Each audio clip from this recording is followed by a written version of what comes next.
What's going on, people of Earth? This is Saturday afternoon. I hope everybody's been having a great day, and we're going to have us a nice little fish meal today, and I want you guys to watch it with me. We're going to, or watch me make it. We're going to make some salmon croquettes Call or from salmon +1 2027 patties. 7704521. The phone would ring as I'm talking. It was a spam call too. Um, Salmon patties, salmon croquettes, whatever you want to call them, and we're going to do some um, fried sweet potatoes. Alrighty, so of course we're going to start with the salmon, and all of these things right here, back in the back, are going to go with the salmon. Pretty much, we're going to have just a small amount of mayonnaise, some garlic powder, some Italian herbs, some Tony Satchery, some white pepper, some. We're going to have some minced garlic as well too, some breadcrumbs. We got some onions, celery, and some bell peppers as well. We got our sweet potato here, and pretty much we're just going to use some cornstarch on the sweet potato. So we're going to start off by peeling the sweet potato first, and then this right here on the salmon, this is it's still got the skin off, and we don't want that skin up there, so we're going to take that skin off. All right, guys, you want to use the freshest fish. Now, this is not ideal. This is frozen here, and so it's the texture's a little bit different, but we're going to just remove the meat from it. And see how easy it is to take it off. You're just going to scrape that off the fish. And again, you can even use canned salmon for this right here. We just don't want that skin up there. I guess I could fillet it off like with the fillet knife, because it's coming right off. So again, we just want to get the majority of that meat off.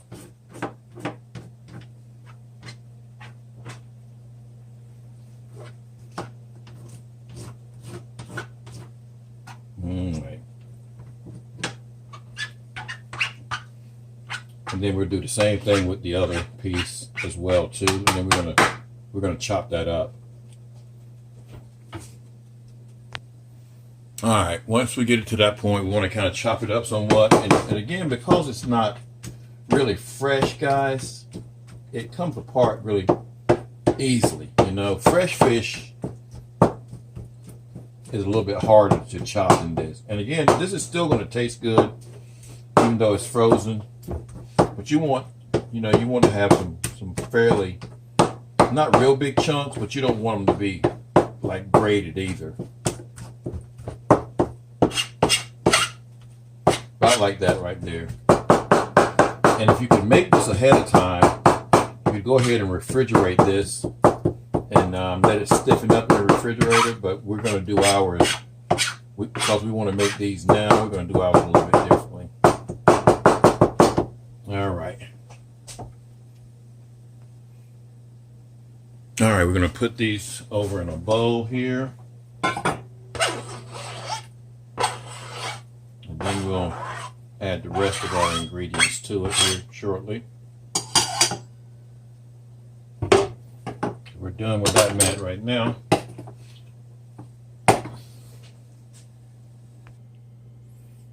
All right, now we're going to peel our potato. Our potato's already been washed off, so we're just going to peel it.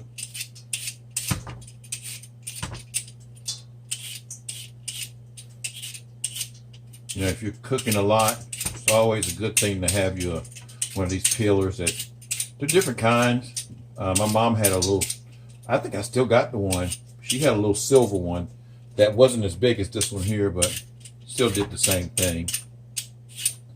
You're just going to take all that peeling off, and then if you've got a compost bin or something, you don't have to throw away those peels. You can just put those peels in a compost bin, and I do have a compost bin that I use for my garden, so we'll be throwing that in there. And you want to get most of this white color off the sweet potato, because it kind of gives it a bitter taste sometimes. Not real bad, not real hard. And these are small potatoes, man, because you know I'm not planning on making a real big meal. So we're just going to take that sweet potato, and then we're going to cut it. We're going to cut it in about half an inch to an inch. And just be careful with cutting it, because you know sweet potatoes are, don't drop them on the floor. They're kind of hard sometimes. So just go. And I have cut myself trying to cut a sweet potato. And hopefully this won't be one of those YouTube videos that you see me cutting myself and saying some really bad words. I don't want to say bad words. Should have done it with the cleaver, but I've already used the cleaver. And then you're going to take these and make strips about the same size here. Let's do the same here and all the way across. So we won't go through all of that to bore you. All right, now once you get those cut, you can put them in some water to pull off some of this starch on them so they don't stick together that much. But we don't have that much time because you got to let them sit in water for about an hour or so. So what we're going to do is we're going to blanch these things for, heat up some water till it's boiling, and then we're going to blanch them for about 2-3 minutes or so and just kind of pre-cook them. All right, while the water is boiling here, we're going to take our celery, and we won't use this whole, I'll see how much we get, guys, but we probably won't use the whole thing of celery since we only have a very small amount of tuna. You're just going to do a little dice here.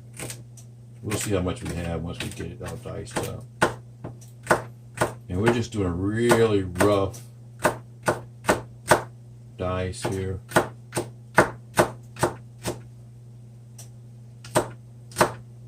And the same with the bell peppers. We don't want a whole lot. So that's probably going to be enough right there for that. And then with our bell peppers, let's put a little color in there. Just going to slice it here. And these are actually previously frozen too, guys, so they're not, I grew them over the summer and I just froze them. So they're not, they're not nice and crunchy, but they still have the same flavor that a regular bell pepper would have. And you know what, we'll go ahead and use this one here as well too. Just kind of dice it up here. And we're definitely not going to use that whole onion, so we'll cut that onion in half. A little bit of the peel there. We're probably not going to use, a fourth of it. That's probably all we'll use, is a fourth of it. Get you one of those little cool little onion holders here. Go in your refrigerator. Again, just kind of do a rough cut of that. Turn it around.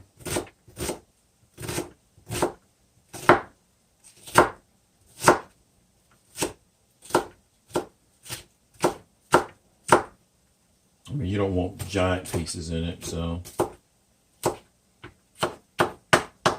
All right, now we're going to saute this here. All right, in the meantime, our water is boiling and we're going to put our potatoes in there just for about 3 minutes or so, guys. We don't want them to cook all the way. All right, we're going to take a little bit of oil, and I'm just using some coconut oil here. But you can use avocado oil, you can use bacon grease.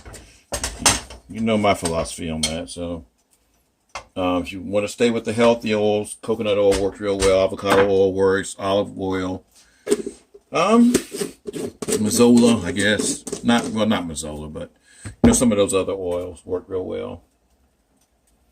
Peanut oil. I don't use peanut because my wife's allergic to peanut, so we don't use peanut anything around here. Then we're just going to take our vegetables. I'm going to saute those until they're glistening.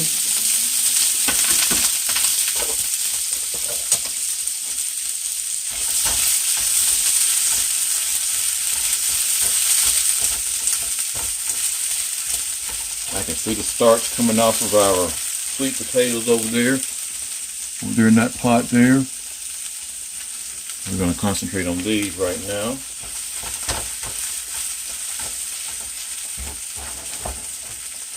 I got my timer, so we're kind of timing it.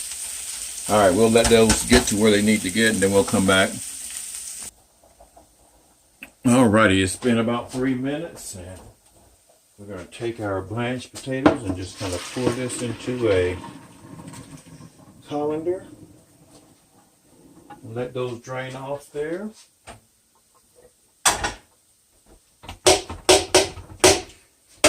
And we don't want these to be super wet, so we're going to have to take some towels, paper towels, and dry these things off.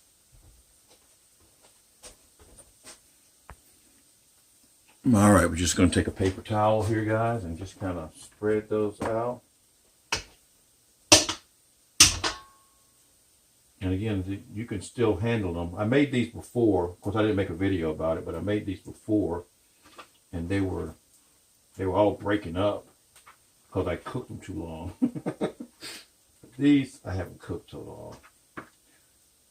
You just don't want them to be real wet, real moist. For one thing, you're going to be putting these in hot oil. Now, see, that one may have cooked a little bit too long. Again, we're just going to try not to mash on them too much, but these are not real wet. All right, now. All right, we're going to go ahead and take our sauteed vegetables off here. That's about the consistency of what you want there. Just going to push those off to the side there. I'm going to pull these over to the side as well. And we're going to and I actually put our tuna in the freezer. It wasn't going to freeze. Now we're going to start for preparing stuff. We're gonna let me get a better camera angle so you guys can see. All right, now we're gonna take our sauteed vegetables, put them directly in there with the tuna. We're gonna take a little bit of right in my face. Just a tad bit of, this is minced garlic right here, guys, and I like garlic, so add some of that in there. Gonna put a little bit of Tony Chachere's, not a lot, just enough to spice it up. Add some white pepper in there. Give it a little kick. Add some, and now I'm not giving you the amounts I'm putting in there because I'm kind of putting them in there just to give them flavor. Your taste is your taste, so these are just Italian herbs. It's got a nice little thing that pulverizes it as it comes out. Did I put garlic powder in there yet? No, I did not. Shouldn't have to put any in there. I already got garlic in there. And then we're going to add about maybe a half of a teaspoon of breadcrumbs in here. Half of a tablespoon of breadcrumbs in there. We're going to add about a tablespoon of mayo. Now, mayo is like putting an egg in there. It's going to help to bind it somewhat. Oh, I haven't opened up this mayo yet, so we got to open it. All right. Bear with me, guys. All right, just about a tablespoon. That was a heaping tablespoon, wasn't it? All right, let's bring this stuff together now. Try not to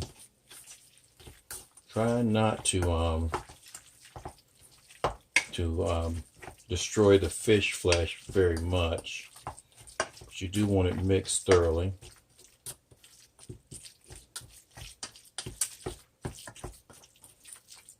And it would be better if you put this in put it in a refrigerator so it's a little bit more manageable, but we're going to take it by hand and make these patties. And I don't know how it's going to come out, guys. It's going to taste good, but as far as it staying together, we will see. All right, I know we're doing a whole lot of stuff at the same time, but we're going to add our sweet potatoes back into a bowl here. I'm going to take some cornstarch. Where's my cornstarch? And the cornstarch, what it does is it helps it to stay together, and it makes it fry a lot better. You don't need a whole lot of it. And plus it adds back some of the starch that you took out.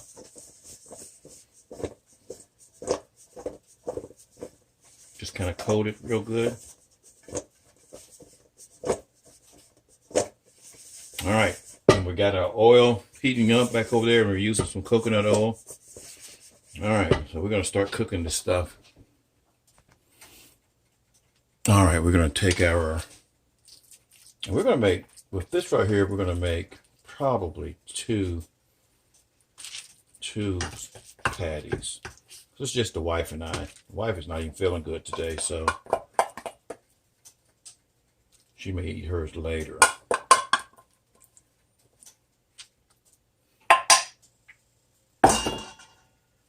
So we're just going to take this and shape it. Make sure your hands are clean. Shape it real good. So that one's bigger than that one. So we're gonna.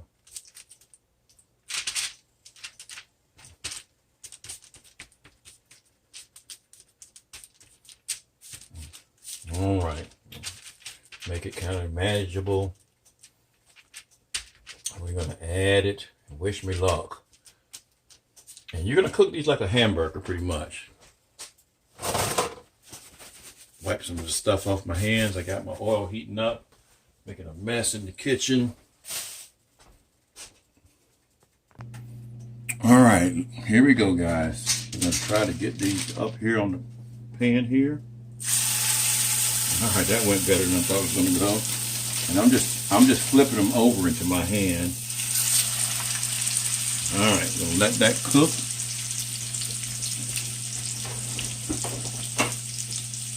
I'm in the background wiping my hands here, guys. Bear with me. Now the fries, that oil, you can see it's ready.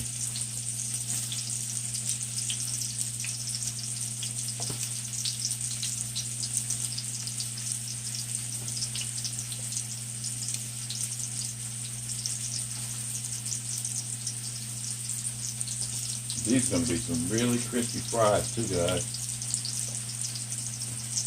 It's going to be good. I made some the other week.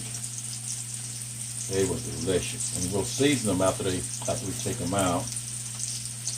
We can probably get all of them in there.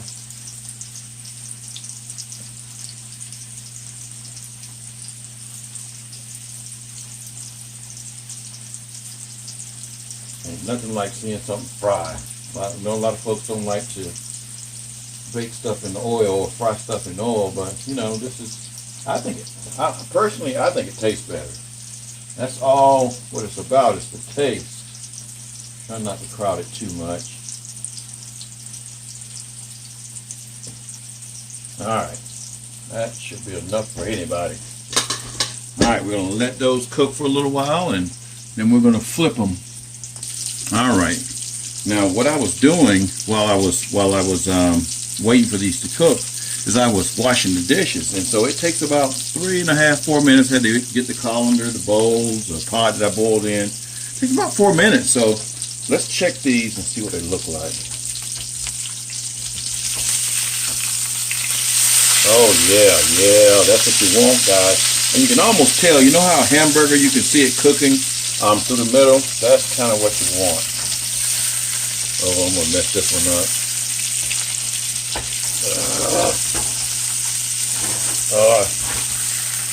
I got one of them to look pretty. Oh, no. I got one of them pretty and one of them pretty ugly. Oh, well. I'll give my wife the pretty one. I'll take the ugly one. But, maybe not. Maybe we'll put it back together. And that's what happens when you cook sometimes, guys. You got to take the good with the bad. That's not too bad. I said, taste is what counts. Appearance, yeah, I guess if I was on the food channel, they wouldn't want, the judges wouldn't want to eat that one. Let's check these fries.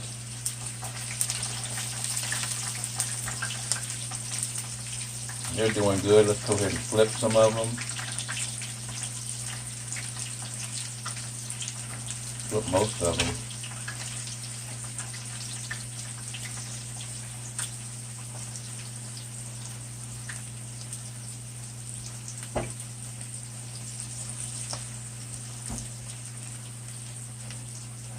And when I take my picture for this YouTube video or a video that I put on whatever social media, I'll make sure that one's in the picture.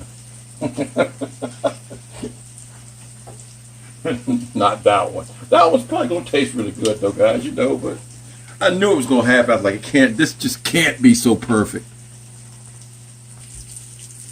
Alrighty, let's see if we can get these things out now. Let's see. We'll get this one out first, but it looks bad.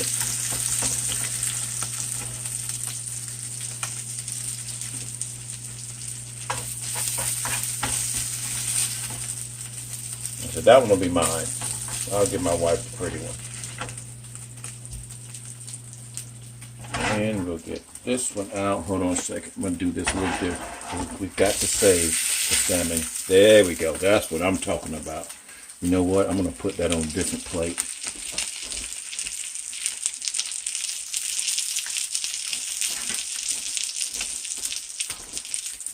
Put that one on a different plate. There we go. Then that looks perfect. So that's going to be on the picture. Now we're going to get our fries out here. Take our fries out.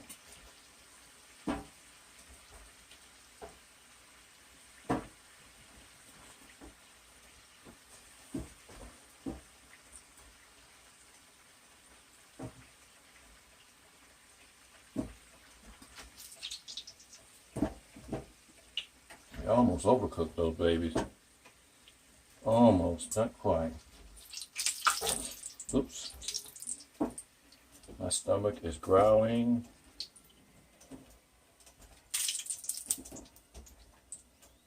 You know, the overcooked ones will be the best ones. All right. See, and there's still a bunch of starch in the end of that pan there. So, all right, then we're going to just season these with a little bit of Tony Chachere's, guys.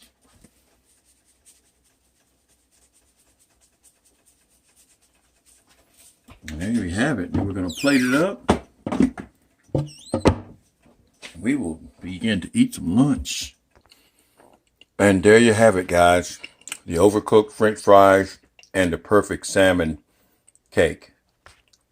They're actually pretty good. The fries are. They just look like they're burnt. They're not really burnt. They're kind of scorched. But that was a fairly simple thing to do. You got to try it. Just try not to cook your fries too long. Peace.